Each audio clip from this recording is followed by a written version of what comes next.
120 ثانیه با ایمیل های شما عزیزان. ابتدا تشکر میکنم از همه دوستانی که عید رو تبریک گفتن. ما متقابلا به همه تبریک میگیم و آرزوی موفقیت داریم.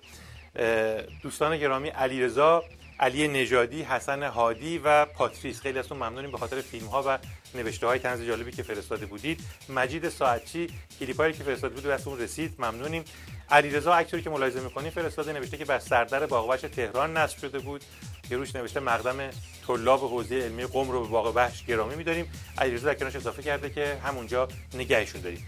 ابوالفضل عزیز برامون فلسفه چهارشنبه سوری به روایت شاهنامه رو فرستاده بودی که از این بابت ازت تشکر می‌کنیم. ناصر احمدی، ممنون از افشاگری جالبی که در مورد چپاول رژیمی ها فرستاده بودی، به دست قسمت‌های مربوطه رسوندی.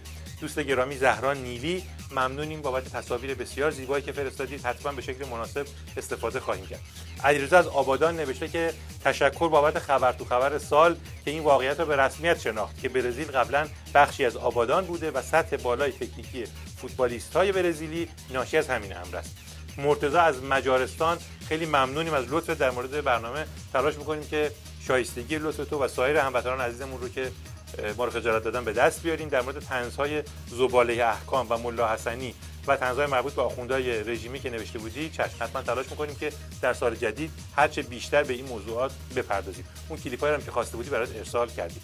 دوست گرامی سمیرا نوشتن که یارو بسیجیه پتو خریده بود، بعد روش عکس یک پلنگ بوده، شبا با تفنگ می‌خوابیده از ترسش. مهدی از ملایر هم نوشته که با ملا حسنی دید که از محافظاش خیلی ناراحت، گفت چی شده؟ گفت اگه 5 دقیقه زودتر رفته بودم از اتوبوس جا نمی‌موندم. ملا حسنی گفت ولی همچین قیافه ناراحت گرفتی که انگار 3 ساعت بود که اتوبوس رفته.